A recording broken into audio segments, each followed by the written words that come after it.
Hello student, आज का हमारा जो टॉपिक है कैलकुलेशन ऑफ बेसिक सैलरी। तो यहाँ हम देखेंगे कि मूल वेतन होता क्या है, यानी बेसिक सैलरी होती क्या है। यहाँ देखते हैं, मूल वेतन से आशय उस वेतन से होता है जो वेतनमानों के अनुसार दिया जाता है, यानी ग्रेड्स के अनुसार दिया जाता है। वेतनमान कर्मचारी के मूल वेतन वृद्धि की प्रक्रिया बताता है। मूल वेतन में बोनस, भत्ते एवं अन्य सुविधाओं का मूल्य शामिल नहीं होता। यह एग्जाम्पल देखेंगे 9,400, फिर 10,200, 600, 15,000। यहाँ माना जाए कि मिस्टर ए की नियुक्ति 10,800 रुपये की प्रारंभिक वेतन पर हुई है 1 जुलाई 2018 को। तो वर्ष 2019-20 के लिए उनके प्राप्य वेतन की हमें गणना करनी होगी। यहाँ जो ये लाइन दी हुई है 9,400, फिर 10,200, 600, 15,000, इस लाइन का क्या आशय होगा? इस लाइन का आशय है कि किसी कर्मचारी की नियुक्ति अगर 9,000 रुपये के वेतन पर हुई है तो उसकी वार्षिक वेतन वृद्धि 400 रुपये दी जाएगी। कब तक? जब तक कि उस कर्मचारी का वेतन 10,200 रुपये ना हो जाए। फिर 10,200 रुपये ना हो जाए, फिर 600 रुपये की वेतन वृद्धि दी जाएगी। कब तक? जब तक कि उस कर्मचारी का वेतन 15,000 रुपये ना हो जाए। अब हम यहाँ देखेंगे 1 जुलाई वर्ष 2019-20 के लिए उनके प्राप्य वेतन की गणना करनी है, यानी कि 1 अप्रैल 2019 से लेकर 31 मार्च 2020 के वेतन की गणना करनी है। तो 1 जुलाई 2018 को जब मिस्टर ए की नियुक्ति हुई है, 1 जुलाई 2018 को मिस्टर ए की नियुक्ति हुई है 10,800 के प्रारंभिक वेतन पर। तो 1 जुलाई 2018 से लेकर 30 जून 2019 जो 12 महीने की अवधि है, उसमें उन्हें वेतन मिलेगा 10,800 रुपये। फिर वार्षिक वेतन वृद्धि उनकी होगी 1 जुलाई 2019 को, जो कि होगी कितने रुपए? 600 रुपये की वार्षिक वेतन वृद्धि होगी। तो 600 रुपये की वार्षिक वेतन वृद्धि होने के बाद में 10,800 प्लस 600 रुपये जोड़े तो हुए 11,400 रुपये, यानी 1 जुलाई 2019 से लेके 30 जून 2020 को उनका जो वेतन रहेगा वो 11,400 रुपये रहेगा।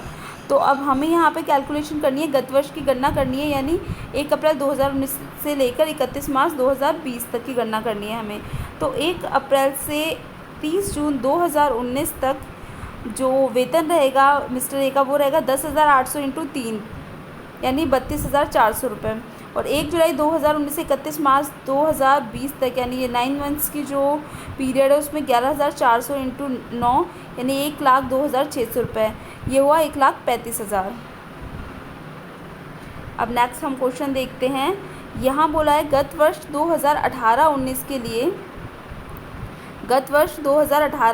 के लिए निम्न दशाओं में मूल वेतन की गणना कीजिए।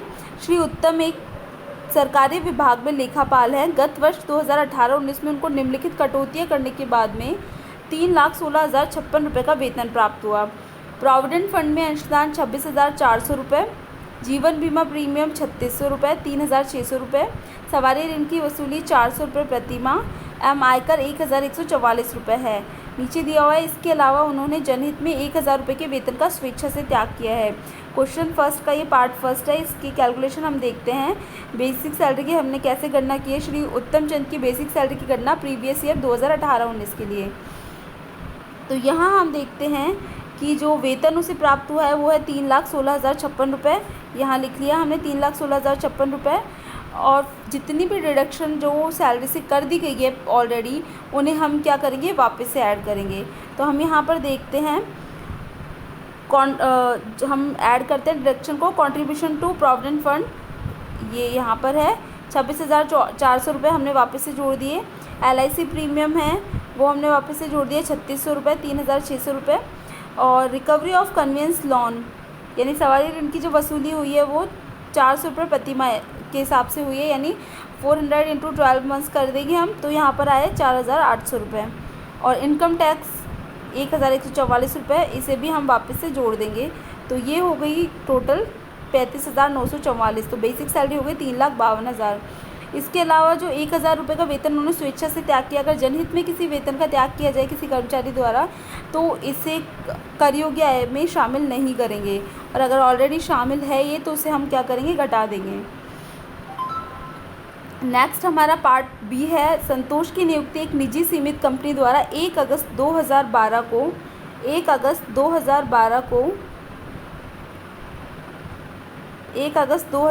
को संतोष की नियुक्ति हुई है 8,800, 16,000, 1,000, 32,000 की वेतन श्रृंखला में 12,800 के प्रारंभिक वेतन में, यानी 1 अगस्त 2012 को उसका प्रारंभिक वेतन 12,800 रुपये था। फिर उसकी जो वार्षिक वेतन वृद्धि 800 रुपये हम देते जाएंगे, कब तक? जब तक कि उसका वेतन 16,000 ना हो जाए, और उसके बाद में 1,000 की वार्षिक वेतन वृद्धि दी जाएगी। यहाँ पर नीचे इसलिए लिखा है उसका वेतन प्रत्येक माह के अंतिम दिन देय होता है, परंतु उसका भुगतान अगले माह की 5 तारीख को होता है। भुगतान से मतलब नहीं है हमें, यहाँ वेतन के देय होने से हमें मतलब है कैलकुलेशन के लिए।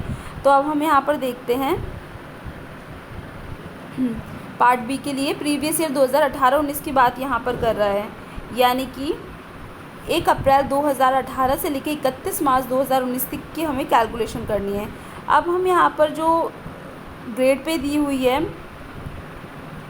श्री संतोष की, क्वेश्चन में देखते हैं हम ग्रेड पे जो हम श्री संतोष की दी हुई है 12,800 के प्रारंभिक वेतन से उनकी नियुक्ति की गई है। तो हम यहाँ देखते हैं कि 1 अगस्त 2012 से लेकर 31 जुलाई 2013 तक जो श्री संतोष हैं उनका वेतन रहेगा 12,800 रुपये। फिर 800 रुपये की वार्षिक वृद्धि होगी, वार्षिक वेतन वृद्धि होगी 1 अगस्त 2013 को।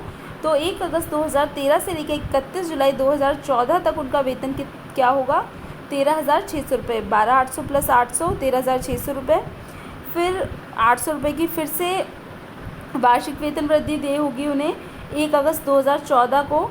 तो 1 अगस्त 2014 को उनका वेतन हो जाएगा 13,600 प्लस 800 14,400, वो होगा 1 अगस्त 2014 से लेकर 31 जुलाई 2015 तक।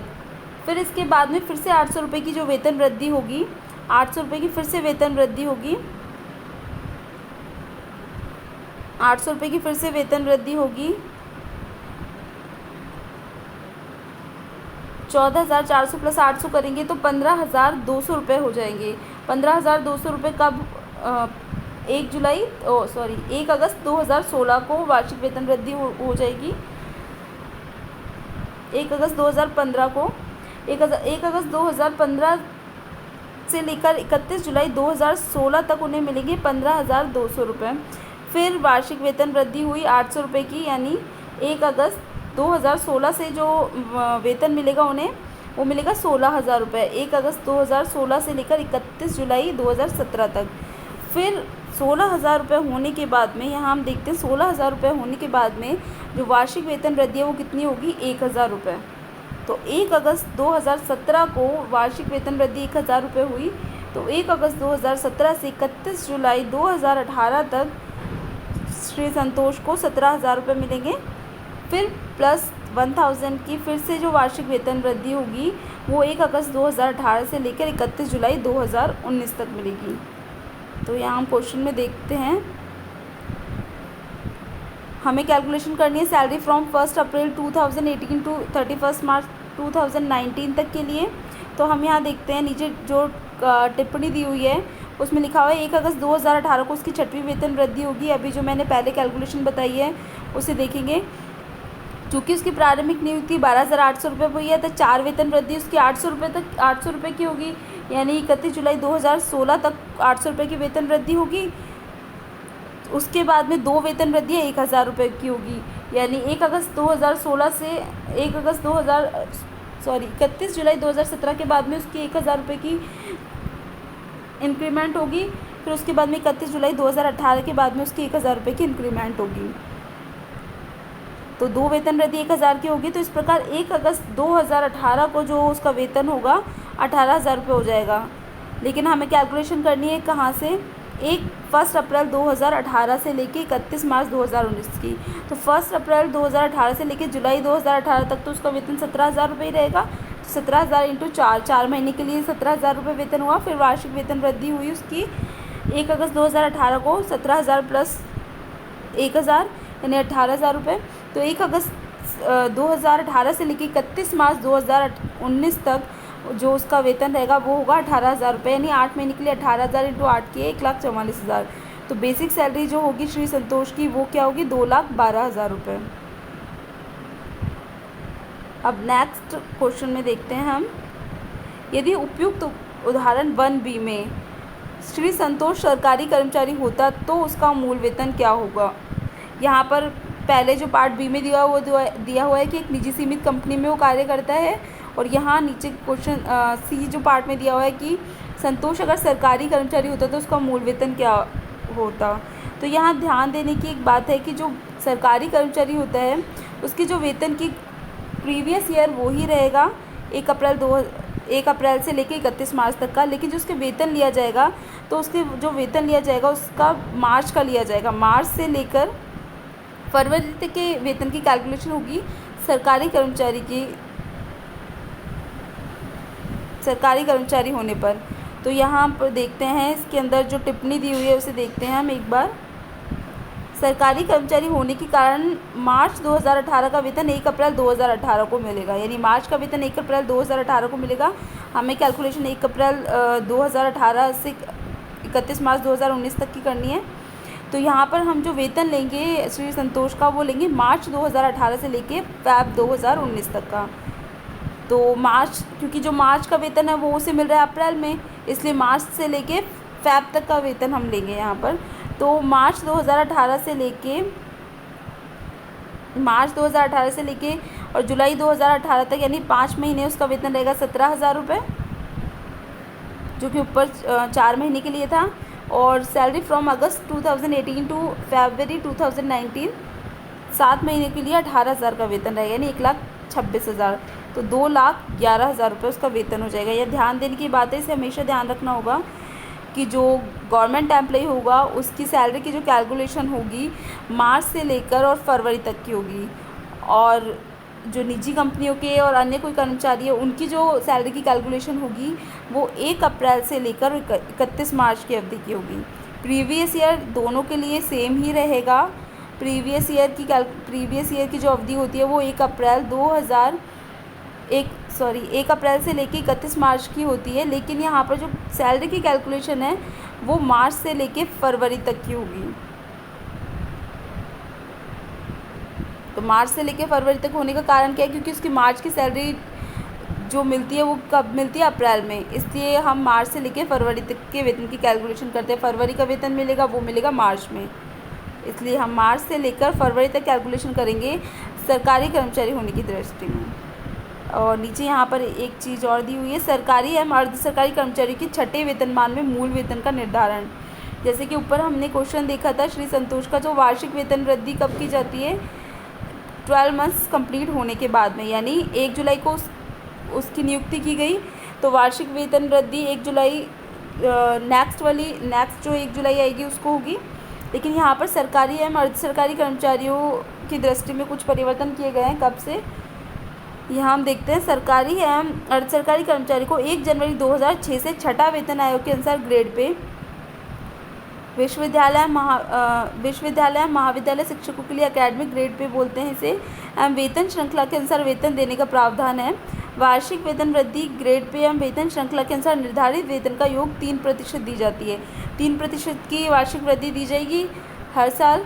वार्षिक वेतन वृद्धि को जोड़ने के पश्चात प्राप्त राशि को अगले 10 के गुणांक में परिवर्तित किया जाएगा। इस प्रावधान के तहत आने वाले सभी सरकारी एवं अर्ध सरकारी कर्मचारियों को वार्षिक वेतन वृद्धि 1 जुलाई को ही दी जाती है। यह ध्यान रखने की बात है कि जो सभी सरकारी एवं अर्ध सरकारी कर्मचारी हैं उनको जो वार्षिक वेतन वृद्धि दी जाएगी 1 जुलाई को ही दी जाएगी, चाहे उनकी नियुक्ति कभी हो। 1 मार्च को भी होने पर उनकी जो वार्षिक वेतन वृद्धि होगी वो 1 जुलाई को हो जाएगी। वेतन ग्रेड पे तथा वार्षिक वृद्धि के योग को मूल वेतन माना जाता है। पिछले जुलाई में निर्धारित या आकलित मूल वेतन में उसका 3% जोड़ने पर आगामी 1 जुलाई से मूल वेतन का निर्धारण कर दिया जाएगा। आज के लिए इतना ही। इससे जो नेक्स्ट जो सैलरी की काफ़ी पार्ट्स है उसे हम नेक्स्ट हमारे वीडियो के अंदर बढ़ेंगे।